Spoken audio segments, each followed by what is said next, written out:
Friends good morning. ఇదైతే మా జామ చెట్టు వచ్చేసి జామ చెట్టుకి చాలా పిందెలు అయితే వచ్చాయి. కాకపోతే ఇవన్నీ రాలిపోతున్నాయి తెలుసా. ఇక్కడ ఉంది చూడండి, ఈ పిందెలు అన్నీ రాలిపోతున్నాయి. అసలు ఎందుకు రాలిపోతున్నాయో మాకే అర్థం కావడం లేదు అసలు.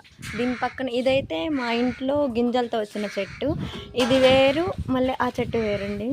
అది గింజలతో వచ్చింది కానీ ఇంకా ఏం రాలేదు. కానీ ఇదైతే నేను తీసుకొచ్చి నాటాను. వచ్చేసి 200 రూపీస్ ఏమో. ఇది తైవాన్ జామ అని చెప్పని ఇచ్చారు.